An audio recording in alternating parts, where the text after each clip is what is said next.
Good morning, all of you. Today we will discuss about Mendel strings. This concept is new to this semester because from this academic year under CBSE scheme for first year students, this concept is introduced in the chapter of vibrating strings. Earlier we discussed about vibrating strings, and in which any string can at both ends. It is plucked its middle, there is stationary waves will form. So that we discussed that the frequency ratio, that is fundamental frequency and first overtone, second overtone, third overtone, and whose frequencies are ratio in between 1:3:4:1, so on, already we discussed. Now, how these stationary waves are formed?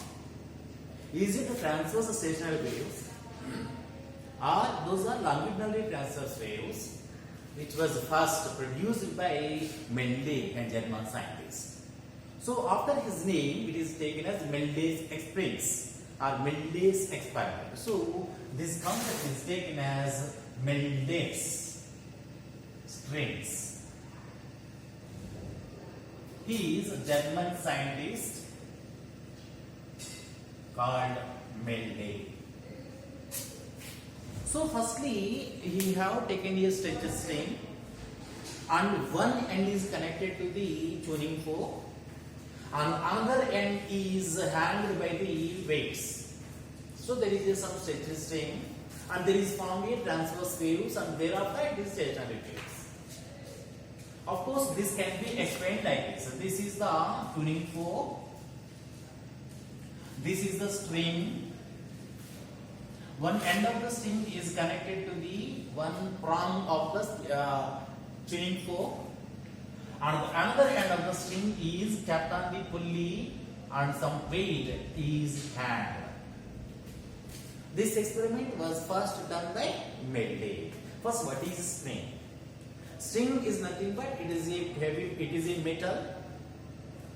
Its length is very high than compared with the diameter, and it is flexible and elastic. So elastic is nothing but when we apply some external force, it is elongated, and after we remove the force, it comes into the original position. That is called elasticity. So this string is nothing but it is flexible, that is elastic, whose length is more in comparison with the diameter. So this is one end is connected to the tuning fork, another end is connected to the load. That is there is a tension T. That how much tension? That the tension T is equal to mg. G is the acceleration due to gravity, and m is the mass or weight. Then what happens when we vibrate this tuning fork? The prongs of the tuning fork will move up and down. These prongs will move up and down, so that there is a stationary waves are formed. This is actually one transverse wave. After it reflected back, so that after reflection, this progressive wave and reflected wave superimpose each other and form stationary waves. So we know the frequency of these stationary waves when we discussed in the stretcher string. That frequency mu is equal to V by 2L. If there are P loops, there is a P into V by 2L. If there are N loops, N into V by 2L, whatever it is. That is equal to P by 2L into, velocity V is equal to square root of T by M. T is the tension which is in the string, and M is the linear density. Linear density is nothing but mass per unit length. Of course, if it is the mass of the string is taken as m1, L is the total length of the string, then mass per unit length is small m is equal to m1 by L. That is linear density. Of course, what is this V? This is V maybe is equal to square root of E by M.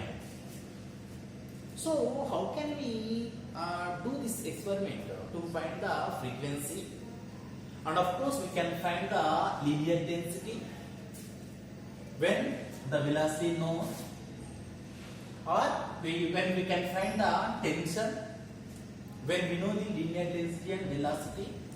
So this is the principle behind the Medley strings. So the main aim of this experiment is we can calculate the frequency of the string, Stetcher string, and the second aim is to calculate the linear density of the Stetcher string. Of course, by using tuning forks, there are two types of vibration occurs. One is the transverse vibrations and the second one is longitudinal vibrations. So how can we produce this transverse vibrations and how can we produce longitudinal vibrations? We will observe here. In this case, to produce the transverse vibrations, the tuning fork is kept like this. So this is the string. One end of the string is connected to the tuning fork and the second end is connected to the weight load through pulley, in which the tuning fork will move up and down. It is normal to the length of the string. Actually, the length is along this direction, but this tuning fork will move up and down prongs. Then what happens? Due to this moving of these prongs up and down, there is a transverse waves will pass through the string like this. So then what happens? After this problem, the reflection, they will come back and the stationary waves will form.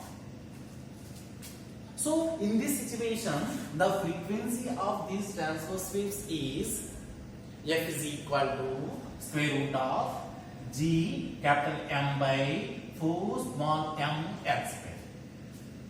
Why it is? Where m is a mass, this is actually mass is loaded. G is acceleration due to gravity, that is 9.8 meter per second square. Small m is the linear density of the string, that is capital M1 by L. L is the length of the tuning fork. L is the length of the string.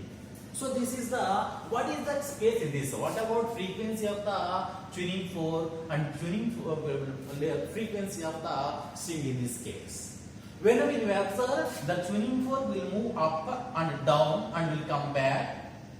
One wave will pass through the string. When one vibration is done by the tuning fork, one wave will pass through the string. It is nothing but the frequency of the tuning fork is equal to frequency of the Stetcher string.